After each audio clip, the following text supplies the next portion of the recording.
Stoa is a digital campfire where we cohere in dialogue about what matters most at the knife's edge of what's happening now.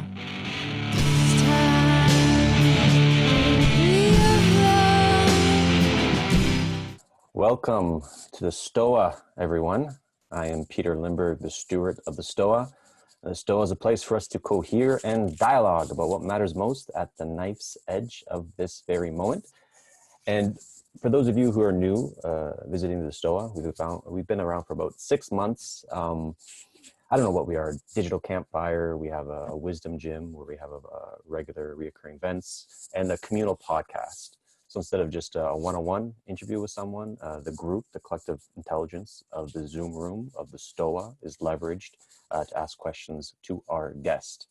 And we also have Sense Maker in Residence series where a sense maker who's trying to make sense of the world comes in for about a month, 4 sessions to have one of these communal podcast things. And we just had Dave Snowden, sense making mensch earlier today, who created the Kinevin framework.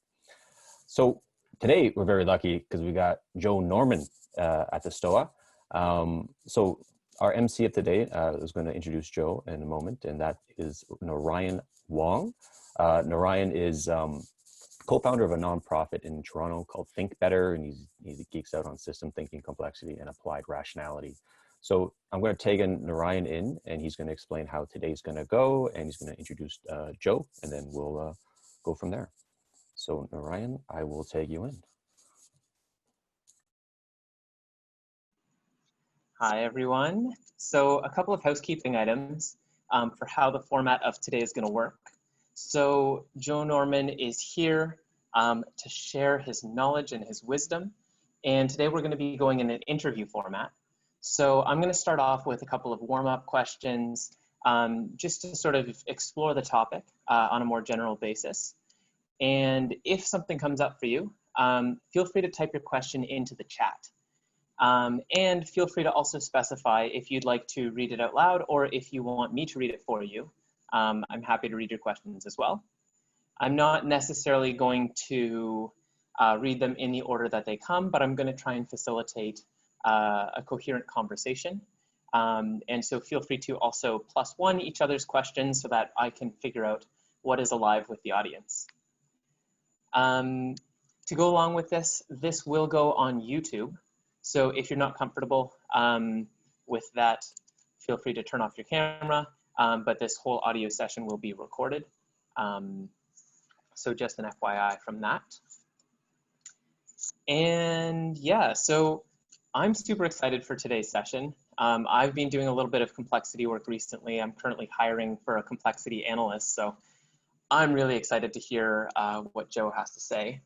Joe Norman is an applied complexity scientist with a focus on transforming insights gleaned from complex systems science into practical and implementable strategies and tactics for grappling with an increasingly uncertain and dynamic world. Joe is an affiliate of the New England Complex Systems Institute in Cambridge, MA, an instructor at the Real World Risk Institute, and founder of Applied Complexity Science, LLC. He lives in New Hampshire with his wife, where they are focusing their energy on homesteading and local agriculture on an old mill property that has been an actively running homestead for over 130 years. So welcome, Joe. So thanks, Ryan. And awesome. Thanks, Peter. So I guess to start off with, Joe, for those of us who are still struggling to understand what is complexity and what is applied complexity, I guess, can you share your understanding of how you use the term complexity and what applied complexity sort of means to you? Yeah, absolutely. So complexity and complex system science. The idea of complex system science in its essence is really looking at how things interact and how those interactions give rise to properties and behaviors of systems that you won't be able to discover or observe if you break the system down into isolated components and study it that way. So it's sort of the complement, or it contains the complement to reductionism, a reductionist approach to science, where the driving philosophy is just that. You have a system you're interested in some behaviors or aspects of that system, and you want to break it down into its smallest pieces generally and study those pieces. And the thinking goes, the philosophy goes of reductionism, that you'll be able to put those pieces back together again in a fairly straightforward way and understand how the whole system works based on studying just those parts, cut apart, literally analyzed, split into parts and dissected into pieces. So it turns out that when you dissect a system and you don't allow the components to interact anymore, you destroy a lot of the information about the system. And there's no way to recover it without looking at the system as a whole, looking at those interactions. So that's the essential piece of complexity that some of the other sciences or some of the other philosophies can miss. And one of the consequences of this is complexity is, in some sense, the study of organization as such. So you're not necessarily studying biological systems or chemical systems or social systems. You're looking at how each of these systems that are in a particular medium or composed of a particular substance, you're looking at how it's arranged or composed or organized, and trying to understand how the interesting properties or the relevant properties are coming out of that organization and those interactions. And now that's really complex systems theory. And there's a lot of history of this. There's histories of different sciences that feed into it, systems theory, general systems theory, cybernetics, to name some. And it's really now all under this umbrella of complex system science. And the thing about that is when we go to actually apply what we learn from complex system science, it turns out there's some implications for what it means to apply science. It looks a little different than applied science might generally look, which is often thought of as kind of taking some known facts about some system and applying it to produce a technology, for instance. This is more about what are the principles and kind of meta lessons we're learning from studying complexity, and what are the implications from those for when we interact with complex systems in the world, when we intervene with them, when we attempt to synthesize them, et cetera. So that's sort of complexity, and then a little bit of a gesture in the direction of applied complexity. Does that kind of make sense? Yeah, I'm thinking of like, this might be a weird parallel to draw, but the movement between sort of like the rationality community, and then the fact that there's an applied rationality sort of branch of that looks at, we've taken all of these lessons from this way of seeing the world, and here's how we actually apply it in real life. And what I've found is that the practice often looks a little bit different than what the theory suggests. So I'm wondering, Joe, what are some of the ways that we might be able to spot a complex situation or a place in which applied complexity might be relevant? And what are some of the tools that an applied complexity wizard might be drawn to using? Mm-hmm. So spotting it, complex systems, complexity is one of those things that you'll often hear, like, it when you see it, right? But the truth is that one of the insights that comes out of studying complexity is that we've done a bit of an inversion with science, where we've treated very special kinds of systems, linear systems, simple systems, isolated systems, equilibrium systems, as the general case. And we've treated complex systems as a kind of special case of a very particular kind of arrangement of these more general simple systems. When in fact, the world that we encounter, the world that we're interested in interacting in and acting in, it's the other way around. Complexity is the general case. Almost everything that we interact with, in some sense, by definition, if we're interacting with it, it's now a non-isolated system. So complexity is everywhere. Pretty much every problem we're looking at in the world right now is a complex problem. The parts are not independent. They are interdependent. And when you push over here, things happen over here, and you can't a priori track all those relationships. I mean, for many reasons. There's opacity of the system in the sense that there's just too much to see how the causal paths might be arranged and what might actually be touching what in some sense. So the spotting of complexity, it's almost trivial. It's probably less trivial to spot the cases where we could actually apply linear models or equilibrium models, and they actually hold in any set of relevant conditions. And so tools to bring to bear. So there's a lot of modeling tools that are associated with complexity science for the reason that they draw out a lot of these features that I'm talking about, like there's multiple parts that are interacting a lot, and those interactions become relevant to the dynamics of the system. So it's not so much which tools you bring as how you use them. And so, for instance, if let's say you're building a computational model of some system, say the global air travel system, and you're interested in looking at pandemics or something.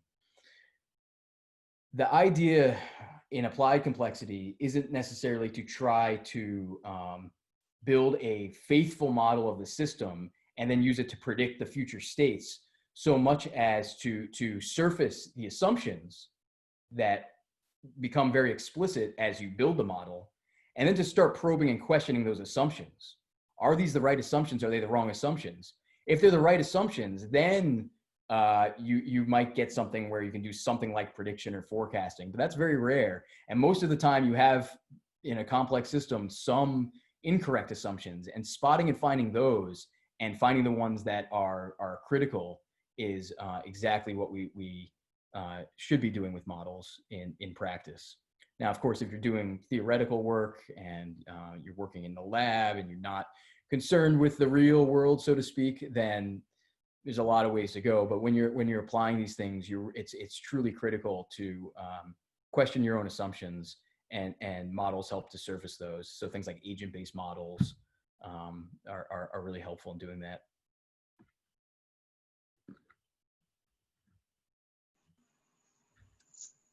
Cool. So sort of what I'm hearing from you is that complexity, there's not really a lot of use cases where it's useful to say, let's point at the complexity here.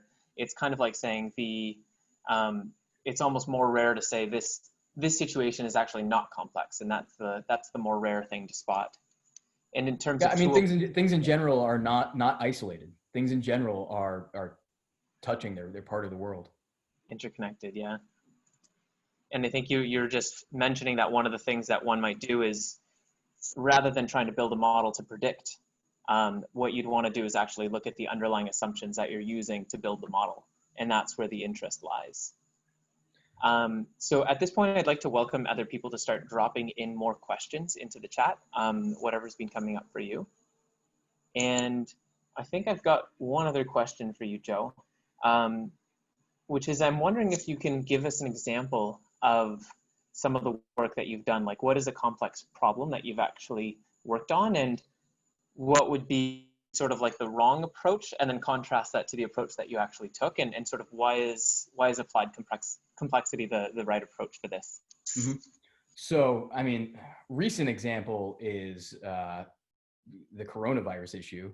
And back in January, I wrote a paper along with Nassim Taleb and Yanir Baryam, and we said, look, this thing is something we need to take very seriously. We need to apply precautionary measures immediately, not because we know it will be bad, but because based on what we do know, it could be really bad.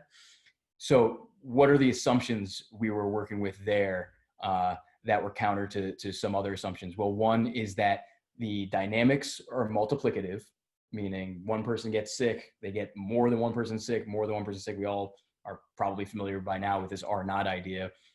That R naught as such has some issues as a parameter to rely on in any sense, but just as a multiplicative process.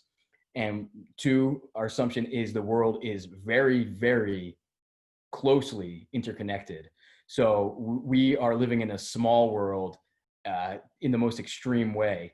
There's very few hops between any two people. Choose any two random people on Earth. How many hops does it take in terms of interpersonal contact for one person to reach another?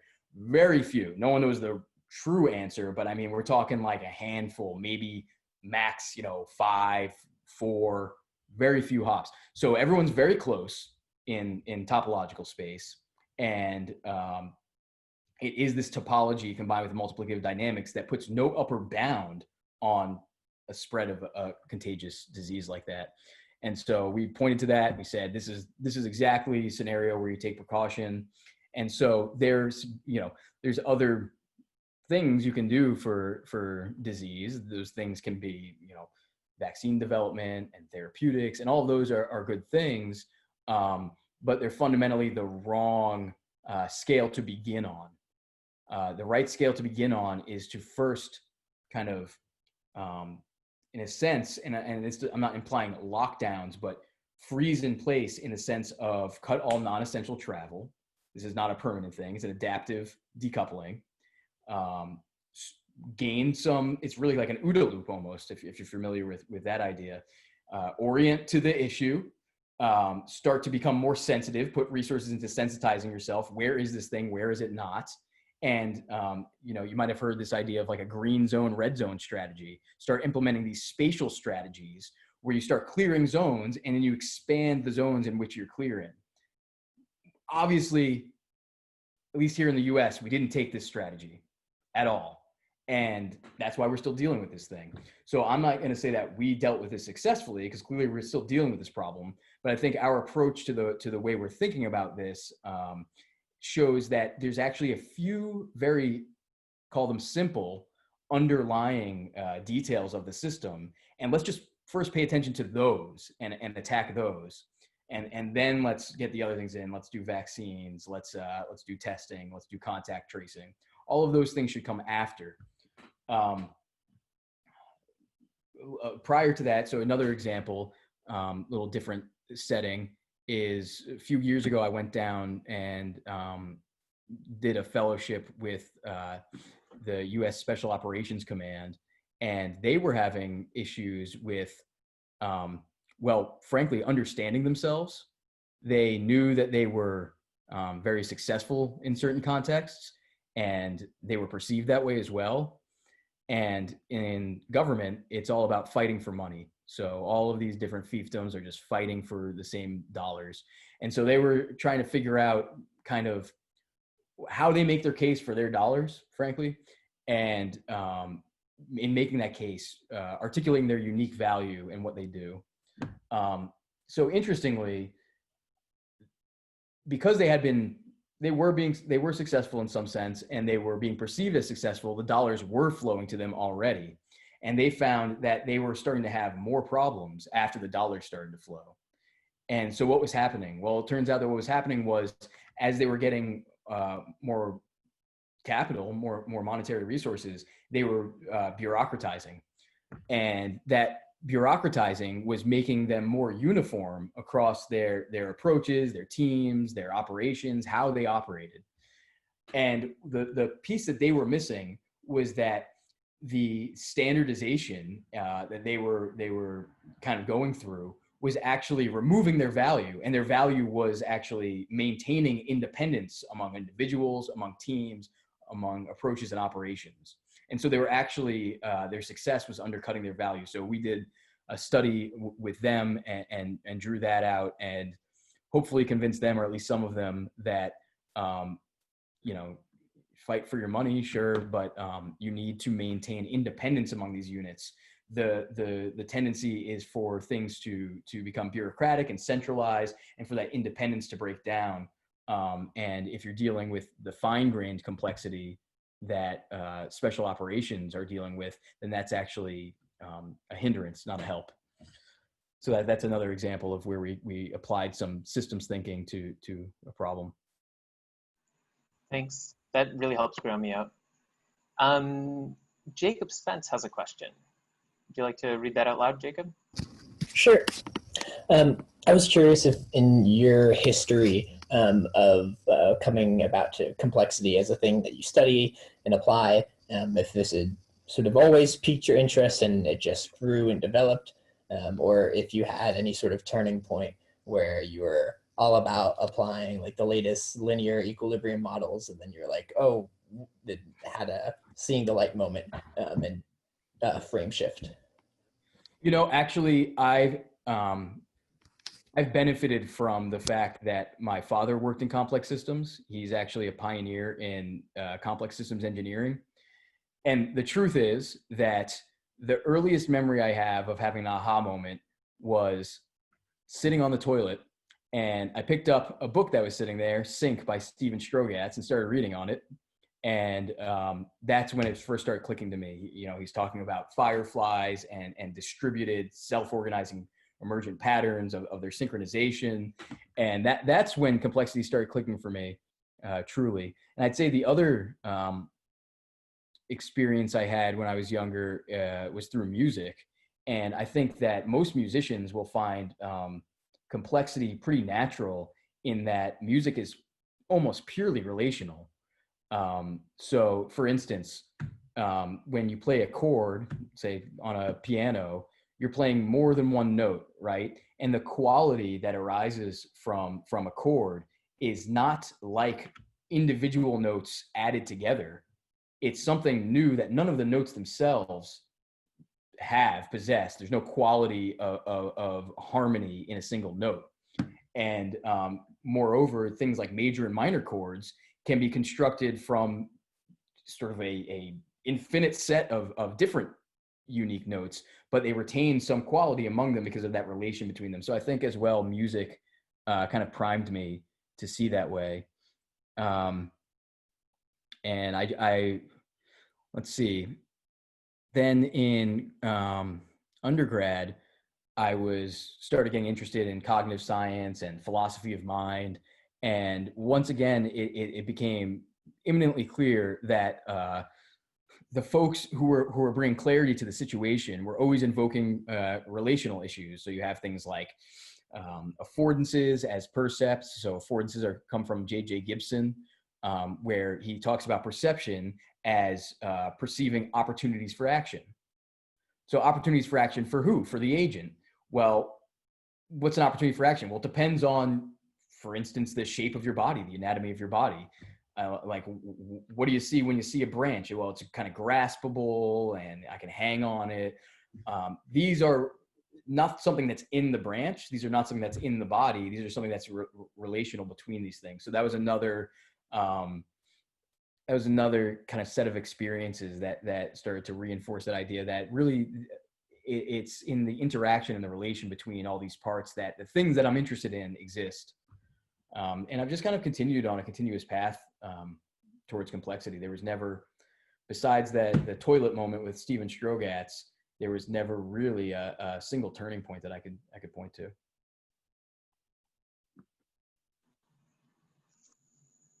Let's go to Matthew Stevenson with his question.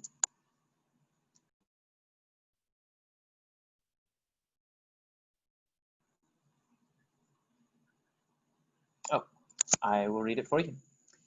So this is going in a bit of a different direction, but wondering, does your experience in complexity motivate the more localized homesteading way of life you practice? And if so, what areas of modernity are you trying to mitigate through this lifestyle? In part, it certainly motivates it. One of the things, and this is related to the discussion on the COVID pandemic, because of how interdependent we are at such large scales, now global scales, for pretty much everything, every good, every service, everything is touching everywhere. We've set ourselves up for quite the set of tail risks. And I'm sorry to say that COVID is just a preview. This is not like, oh, this once in a million year thing happened and nothing like this will happen. No, we are connected. We are more connected than ever. If we don't learn our lessons from this, we'll continue in that direction, which is probably the case. And so certainly developing some personal redundancy, that is for my family and myself to not depend on what's produced halfway around the globe, sets us up for when some of these tail risk events happen. Hey, we have some shot here. You know, anyone can be overcome by events. There's no panacea yet. If you have no redundancy, if you have nothing to fall back on locally, then you're really in a tough spot. Whereas if you can't be purely self-sufficient as an individual. Of course, I mean, I guess you could, but you wouldn't have much of a life beyond that self-sufficiency. But at very small scales, you can actually be quite comfortably self-sufficient. Say scale of the size of the size of New Hampshire where I live. I am certainly convinced that almost everything that we need to live comfortable life could be produced in New Hampshire. Now, New Hampshire could have a natural disaster, and then we could rely on our neighbors, Vermont, Maine, Massachusetts. But that sort of scaling up of reliance should be something that's happening dynamically in response to needs, rather than something that's the norm and now you depend on in a existential way. So yeah, there's definitely a motivating factor from thinking about complexity and the need for independence among some of the components for survival reasons that motivates it. And things like permaculture and regenerative agriculture caught my eye before we made a move like this, and things I started reading up on. And it's just another way of interacting with the world and being in the world that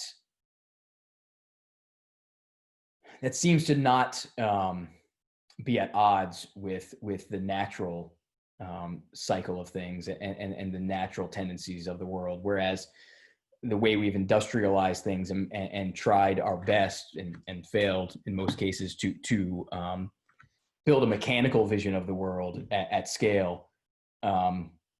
I see that. I see how it's constantly at tension with the way ecosystems work, the way all our life support systems work, and the way it can undercut them. And I just have no desire to participate that if I can avoid it, to the degree that I can avoid it, to the degree that I can go a different way and make some small, incremental, tiny move towards something that I feel more right about. You're not the only person who's interested in complexity that I know that is also doing a homesteading style thing. I think I can point my finger at least 2 or 3 others. And it's interesting to think, okay, Joe Norman is thinking and he's seeing the world in a way that's different from how I'm seeing it. I would like to be able to think in the ways that you're thinking. And I imagine that it's still quite a rare way of thinking, or a rare way of interpreting the world, and it seems very valuable to me. So I'm actually going to point at Josh Field to ask his question next.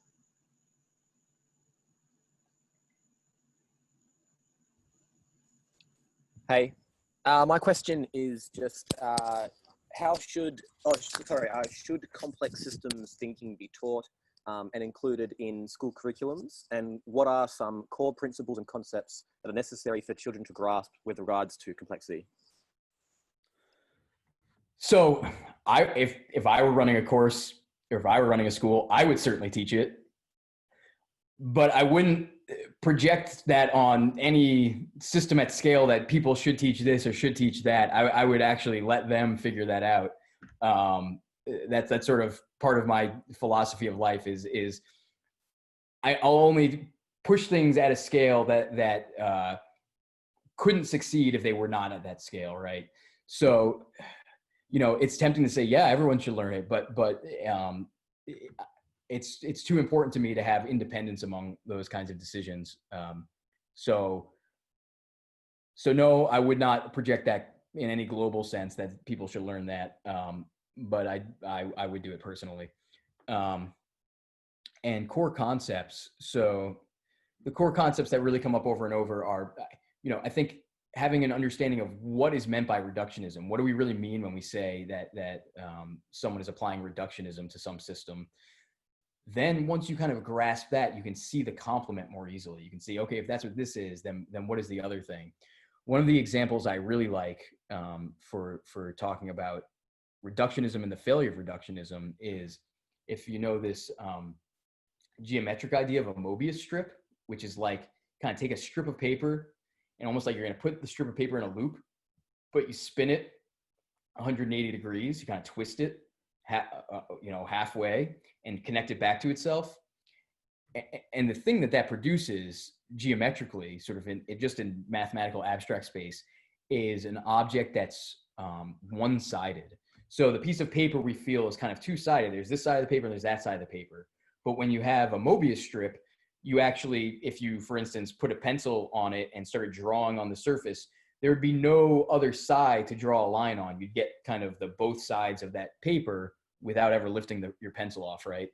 Now, interestingly, let's say I was interested in that property. So maybe I'm going to now be a reductionist and I'm going to try to figure out where that property comes from by cutting that Mobius strip up into parts. Well, the moment I cut that Mobius strip into any parts that are smaller than the whole thing, I now have parts that are two-sided, not one-sided. So every part of the system, every local piece of the system is two-sided, but the global piece of the system is one-sided. So you see very quickly how trying to understand this by pulling it into parts and studying them is never going to get you there. So this idea of reductionism and the failure of reductionism, and what you get then are things called emergent properties. Those are some of the core concepts. And then probably the other sort of major concept is this idea of self-organization. So what's making the Mobius strip one-sided is the organization of the whole system or object. And but where does that organization come from? Well, for a Mobius strip, it comes from the mind of Mobius.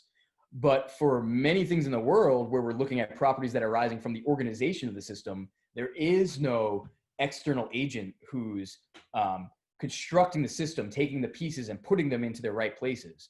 The pieces are actually interacting and putting themselves into the right places or putting themselves into wherever they end up.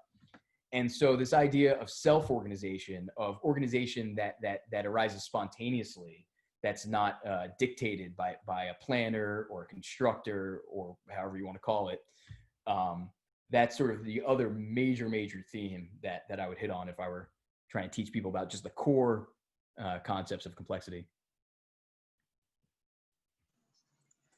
Joe, I'm kind of getting the feeling that even this description of complexity is kind of like trying to take a concept that you have to understand the whole of it and breaking it into little chunks. Like with each of these questions, you're like, well, here's one aspect of it and here's another aspect. And if we were able to understand each of these different pieces, we might be able to sort of grok that whole thing there. I mean, that's absolutely correct. I mean, so complexity, the topic of complexity is itself has many facets. It's like this hyperdimensional object, and there's like an infinite number of perspectives you could kind of travel and look at it at. And every perspective will kind of highlight different things and hide other things. And that's exactly right. And I don't think there is a ultimate whole to be grasped, frankly. I don't think that I've grokked the whole. I don't think anyone has. I think that everyone who's involved is kind of looking from a perspective or a set of perspectives, and we're all kind of putting little pieces of that together. And over time, you kind of get these sort of phase transition aha moments where you've seen enough different angles where you go, oh, I get how those are connected now. I'm understanding the relations among these different concepts.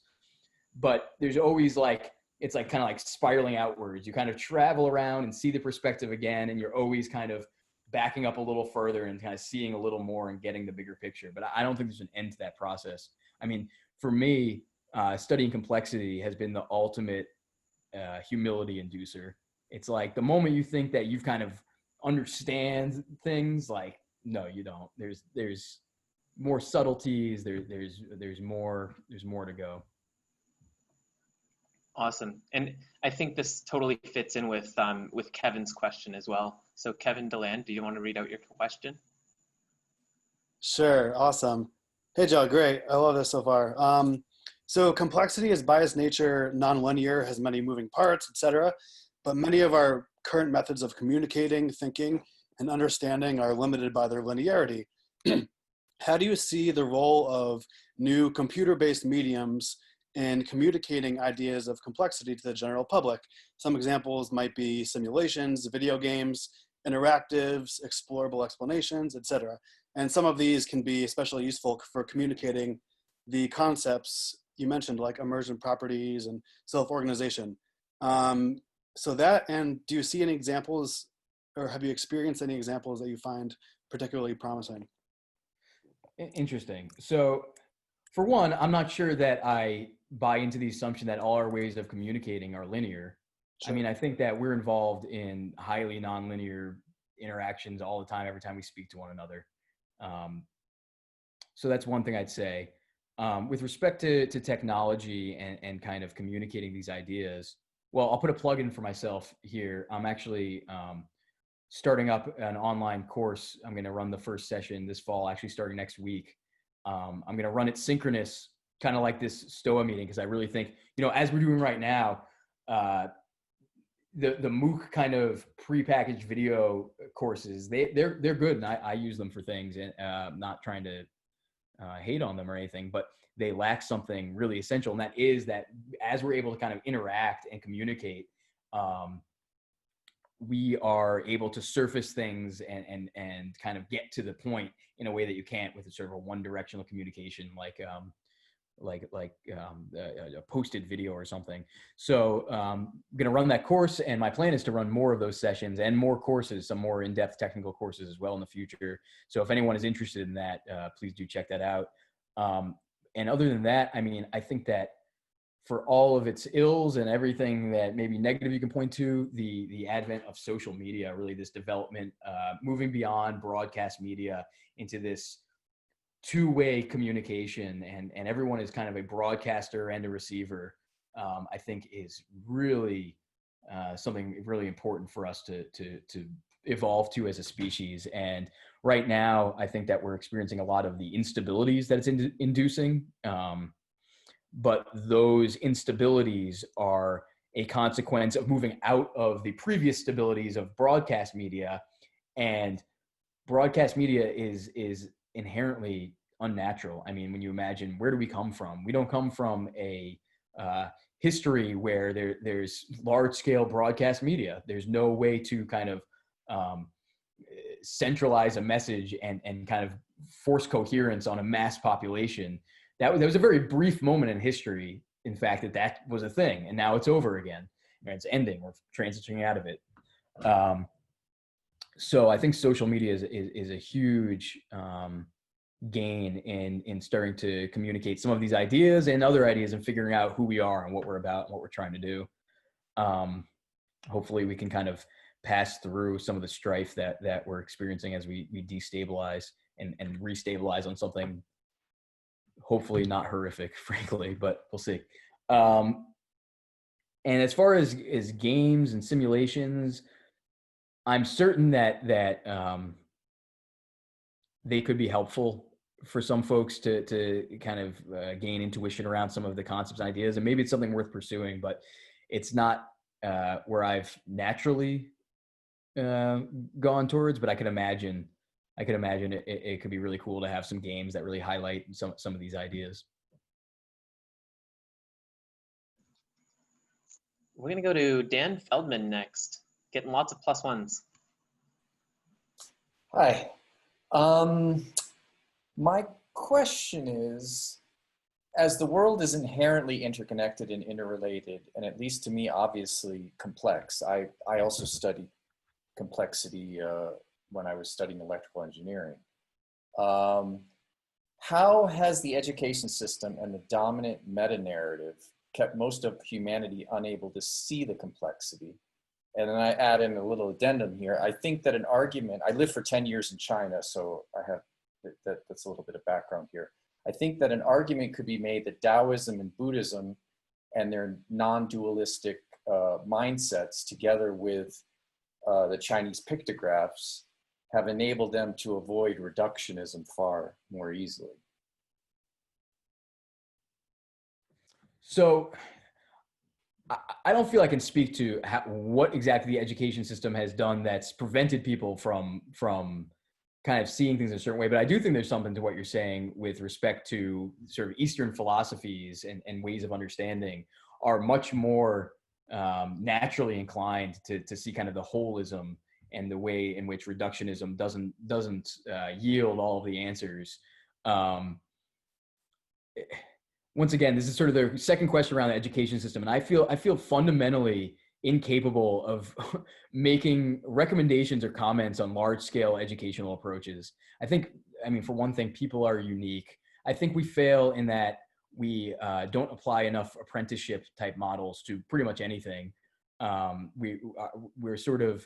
We think in terms of kind of information download, as if there's sort of this information inside of the teacher's head and they just need to transfer it to the students, when really, I mean, even the most abstract of endeavors like mathematics is inherently an embodied activity. And one of the ways that you learn about it, get better at it, have insights around it, is to spend time around people doing math. And not for them necessarily to tell you, here's what to do, here's how to do it, here's how I think. It's just to spend time around them and kind of soak it in. And I think that's what apprenticeship is in part. I mean, apprenticeship enables the adaptation of a mentor to a protege, say, but it also is really about just that very high bandwidth communication, that lot of subtle sort of embodied details that are very difficult to articulate and even very difficult to parse in perception, yet there's a transference that happens.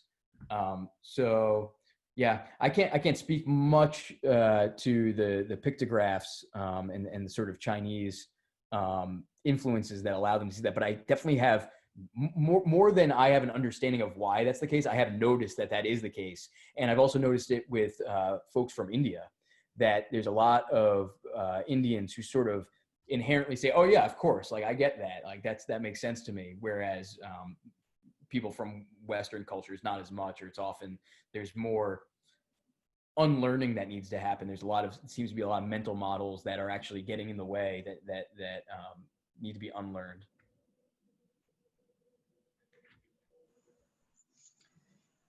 Okay, let's go to Joe Rivera. You guys can hear me? Yep. Okay, cool. Thanks for coming, Joe. This has been really cool. My question comes because I was sort of first exposed to this stuff from Nassim Taleb's stuff, and through him I found you and a bunch of your work. And it seems to me, as someone new to all of this relatively, that Taleb has had a lot of success in the last decade in sort of bringing this way of thinking to a lot more people, and almost you could say to the mainstream. And I was just wondering, for the people who are unfamiliar with the whole literature around complexity, chaos theory, cybernetics, like just starting places, like besides, the whole Incerto series, for non-technical people to like actually sink their teeth in, because like you said, reading those books, it gets to feel like embodied, and you start to like see the things out in the world. And I was just wondering if you had any other thinkers, writers, whatever, that someone could actually sink their teeth in and embody this further. I'll just throw you a handful of my favorite thinkers that pop off the top of my head. I love Stu Kaufman.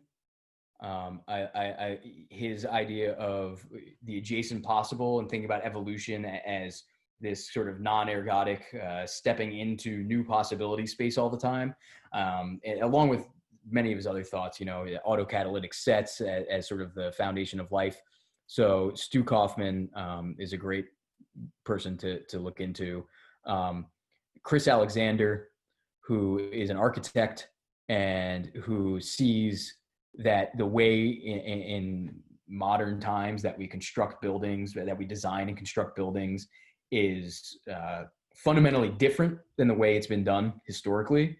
And it produces things that often feel alienating or might be perceived as ugly, and certainly don't kind of fit into the context that they're in the way that pretty much every building through history did for a time. So I love Chris Alexander. Timeless Way of Building is a book that really impacted me, and I've read it a number of times, and every time I read it, I get something else out of it. It's one of those kinds of books. I'm a big fan of Robert Rosen, who's even lesser known than these other guys. His book in particular, Life Itself, I really, the treatment, not only of the thesis that he develops, but the way he articulates and treats reductionism and the scientific enterprise, and what we're doing when we model natural systems with formal language, and how those interrelate, I think is really, it's one of those things where you read it and you say, oh yeah, of course, I think I always knew that, but I'm not sure. So those are three names. Yeah, 3 is good, right? But feel free to reach out anytime if you want to talk more about it. Okay, yeah, sure, will do. Thank you, I appreciate that. Sure. And if other people on the call have ideas or recommendations, feel free to throw them in the chat as well. Yeah, and like I said, you know, I mentioned Stephen Strogatz already. The book Sync is Stephen Strogatz is a mathematician, but it's a non-technical read, and it reads a little more like a pop sci book, but I think the ideas are solid, and he's a solid guy. And you said you were reading that in your bathroom, I think? Yep. I have a very vivid memory of picking it up out of a basket, sitting on the throne. I'm just wondering, like, you said your dad was from Complexity as well. Like, I'm just picturing what kind of house you must have grown up in. I won't say much more. I think he's actually on the call. Oh, that's wonderful. I've got a question here from Brett. He says, I'm feeling your remark that COVID is just the beginning of some kind of collapse season with fires burning, etc. What are the most crisis-prone systems right now that you feel are blocked by reductionism and need immediate rethinking? Since it's not clear that most of us can do the homesteading thing, what might we be able to do to help mitigate there's more to the question, but that's sort of like where I'll leave it. Yeah. So, I mean, just the low-hanging fruit on this is it didn't seem like we learned how to deal with a pandemic at all. So that's still one of our biggest threats. I mean, it's kind of incredible. You know, we're arguing over, is it as bad as we thought? Is it worse than we thought? Are there long-term effects? We should be saying, hey, if this was even worse, this isn't good. If this was even worse, you know, how screwed would we be? And what could we do differently to be, you know, do a little better and survive? So pandemic is still going. The interdependency, the economic interdependency of goods and services. I mean, the amount of negative externalities that we produce by doing all these global trades where that don't have to be global. I mean, I'm not opposed to, you know, if someone makes something in India and I want to purchase it and there's a system send it through the mail, that's great, and I don't have an issue with that. But doing everything at scale where all of my food is coming from very far away and all of my material goods are coming from very far away, I mean, it only takes a few little disruptions in that till where the hell am I going to get what I need to actually live? What can people do? Not everyone can adopt a homesteading lifestyle. Well, for one thing, I think more people could adopt a homesteading lifestyle, or at least it's not the case that there couldn't be some kind of a rural revival where young people do move out to the country and make things happen. And I would love to see that, and I encourage it. But in all environments, I mean, urban environments are not going anywhere either. This is a natural part of being a human, is having urban environments. You know, I've lived in urban environments. I've lived in Cambridge, Mass. You can find farms that are just outside the city. You can change the way you grocery shop. You can decide not to order that thing from around the world and look on even things that are like Etsy, where you're like, oh, it's like a small artisanal maker of product X, or I can order it from Amazon. Order from the small artisanal maker. So it's really those like little decisions. And I think even going on a larger scale, knowing that the people here, or I'm making an assumption that some of the people here are thinking in terms of like where to actually intervene in the system. I'm hoping to pass things over to Morgan Carter to ask his question. Cool. So how do you decide how best to intervene in a complex system, particularly ones that are too complex to wrap your head around? And how do you make good decisions? And how do you judge the outcome of those decisions without resorting to reductionist metrics? And I can give an example here, if that helps. So I was working recently on a project, working within an organization of about 600 people, and it became clear after a couple of weeks that no one in the organization knew what the organization was doing. There was too many things going on. So it became quite hard to make good decisions within the context of that project and then to judge them after the fact. And I'm wondering if the complexity science has anything that can help tackle that. Sure. So, I mean, if you can't judge if you've gone to a better place than where you were before, then you are kind of in trouble, because you need to at least have a selection criteria. Have things gotten better? Have things gotten worse? So I don't know of any shortcut around that specifically. The non-shortcut around that is, I mean, it depends what your organization does, but there's there's either an end user or something analogous to like an end user. So, I mean, you really want to have as little proxy to that step as possible in terms of judging, is this better, is this worse? Well, what does the user say? That's kind of the ground truth in a sense. But in general, because you can't wrap your head around everything going on, you need to create you need to make a facsimile of evolution where you're creating a selective environment of some kind, and exactly the selection is that end user, or as close to that as you can get, where it's judging better, worse, and you're not worried so much about exactly how those pieces fit together to produce that better thing. You only care that it's better. In more generally, with respect to intervention, you need to consider, well, what kind of a system am I working with? What is the intervention I'm proposing? And if something went wrong with this intervention, what would be the scope of harm that I can expect? And the other way to think about it is sort of what puts the upper bound on that scope of harm? What stops the harm from spreading if it can spread? And then you need to be okay with intervening where failure is tolerable and where the scope of failure is tolerable. And there's really no shortcut to that. It's kind of the long trudge of evolution.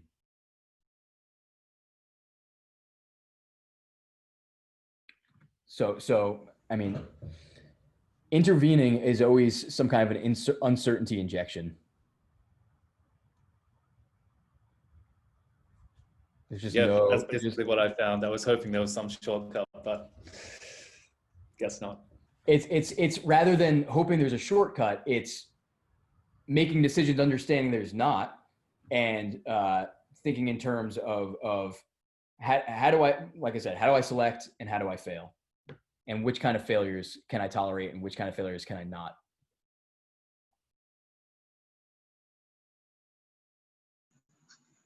I think for me, I'm almost thinking of it in terms of like looking at it as different experiments that one might run.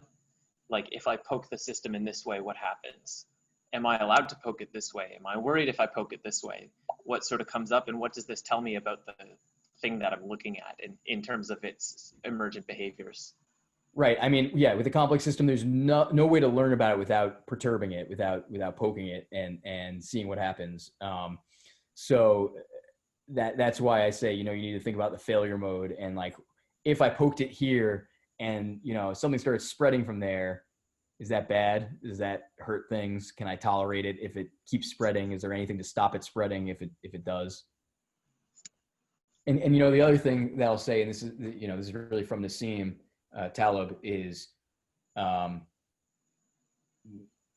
if you can choose to not intervene, that's a choice you can make as well. And often that's actually a good choice. Let things, living systems heal, and you have to let them heal. And if you keep poking a wound, it doesn't heal. Now, if you're bleeding out, okay, you intervene, close up the wound, right? So when things get really extreme, sort of existentially extreme, where the system might perish, then intervene away, go for it, put all your chips in. But other than that, you might actually step back and let things resolve of their own accord. And I think we don't do nearly enough of that in the modern world. It's obviously not a solution to everything, obviously, but we err very much on the other side of things. We are constantly trying to intervene to make the thing right. And that is actually a guarantee that the system will never sort of settle down into some kind of a stable dynamic equilibrium. It will continue to destabilize the system, and you'll be chasing those sort of, as you destabilize, you're getting these excursions away from some stable point. You're going to keep chasing the system around if you're intervening too much, too often, and not letting the forces resolve themselves. I think we have time for one more question. Yeah, I think I'd like to go to Anjan. You asked a question significantly earlier. I'm wondering if you'd like to read that question out. I think that would be a good one to end on. Thanks, Ryan. Hey, Joe. Hey. I feel like I've read a couple of these books. I go to these lectures and I get pretty excited. And I just am terrible at applying it into my life. Like I still make the same stupid decisions in the way I understand news, the way I pick things to buy, the way I plan my day, my week, blah, blah, blah. I'm curious how it went from something that you were intellectually fascinated by to actually like embodying and integrating it into your life and kind of mental habits. If there was like events or things that were inflection points, that would be cool if you shared. Oh, I don't think that there has been any kind of inflection point that I can identify. Everything has been a small step. It's been a series of small steps. Right now, you know, I'm saying we're out here homesteading. You know, what homesteading looked like yesterday is different than what it looks like tomorrow. And usually that's in the right direction. Sometimes it's not. We had a fire on our property earlier this year, and that set us back quite a bit because we're still rebuilding from that and getting back to where we were in a lot of ways. Other things can progress alongside it in parallel, and that's good, and we have. But with respect to having some of the outbuildings that were serving some functions for us, that's we're set back quite a ways. And I guess, you know, taking the leap of moving to essentially the middle of nowhere, I guess could be almost like an inflection point, but it doesn't feel that way because up until like we started, we said, hey, we want to learn how to produce our own food. Neither myself nor my wife had ever done that in our lives. We didn't know what the hell we were doing. So we started a little container garden in the back of the little house we were renting. And, you know, I remember, so here's maybe an inflection point emotionally, at least. I don't know if it really is, but we put some soil in like egg cartons and we planted some little tomato seeds. And that was the first thing we planted. And we had them like sit in the kitchen on top of the refrigerator. And I remember when those first sprouts went and we were like, holy shit, you know, the most, almost in a sense, it's like the most mundane thing on earth. Like this happens all the time everywhere. This is nothing remarkable at all. But in other sense, obviously the genesis of a living pattern out of this little seed is quite remarkable. And for me emotionally, I think for my wife as well, it was just kind of hey, this is almost like nothing, but it's amazingly gratifying to even see this. And it's kind of doing itself. I mean, we gave it the conditions, but it's kind of going itself. And so, okay, yeah, we brought those seedlings up and planted some other ones and started a container garden and started eating from it. All of a sudden we're eating from our little container garden. And then that's starting to reinforce, wow, we can really do this. So I think that combined with that, at the same time, we also enrolled in our first CSA, which if you don't know what that is, it stands for Community Supported Agriculture. And it means that basically you buy like a subscription to a farm, and every week or whatever their timing is, you get like a box of stuff from them. I mean, different farms run in different details, but the essential idea is you get some share of vegetables. And, you know, if they have a really bad season, then your share might suck. And that's why it's community supported agriculture, right? Because you're not getting a guarantee in any sense of what you're really going to get out of it. But my experience is most of the time you get amazing vegetables. So at that same time, we also did that. And we started visiting the farms that we're getting the CSA from. And that was also really like a moment where we were like, all right, this is like, we're changing what we're doing. We stopped eating random junk from the store. So there's some moments that were like really kind of felt like aha moments, but when I look at the actual history and progression of things, I mean, everything has been a very small step. Thanks, Joe. So I'm going to leave that as our last question for today. And I think what would give me a sense of completeness here is just to invite everyone on the call to sort of look at what you're feeling right now at the end of today's session as we attempted to grok with applied complexity, and put one or two words about sort of like what you're feeling right now, and just feel free to drop that into the chat. And I think that's going to be like a nice way for me to see, are you guys all feeling the same thing that I am, which is like a sense of curiosity, and like I'm feeling driven to keep exploring more into this complexity topic. And I'll also invite Peter Lindberg to make a couple announcements as well while we do so. Very cool. Thank you, Narayan, and thank you so much, Joe, for visiting the Stoa. That was great fun. Thanks for having me. No, this is awesome. Really appreciate it. Yeah, we would love to have you back. And so upcoming events. Tomorrow, so as I mentioned, we have a Sense Maker in Residence series. So this is someone comes in for a month. They have 4 sessions. We have Dave Snowden, Zach Stein, Benita Roy all coming in. We also have Peter Wang, my boy Peter Wang. He's doing a series on the mental models that help him navigate the complexity of life. And that's 10 a.m. Eastern time tomorrow. You can RSVP there. We also just posted an event, Depolarizing Conversations with Richard Bartlett and Ronan Harrington. That's September 15th, a Tuesday at 10 a.m. Eastern time. And Rachel Haywire, you got an event tomorrow, the Philosopher Queens. You want to briefly plug it? Yeah, so Raven Connolly and I are having Alyssa come by to the Philosopher Queen panel here at the Stoa tomorrow night. We're going to be discussing the divine feminine archetypes, the transcendence of the female form, and what it means to be interacting with these tonic energies. Everybody from Camille Paglia to modern philosophers like Raven and Alyssa, who were going to be here tomorrow night. So everyone interested in the dark and divine feminine, come on by. Very cool. Thank you, Rachel. You can check out, we got like so much freaking events on the website. You can go on the website, thestoa.ca. If you'd like to support us on Patreon, you can go to our Patreon link, which I'll put in the chat in a moment. That being said, Joe, everyone, thank you so much for coming to the Stoa. Thank you, Peter. Thank you, Narayan. Thank you, everybody.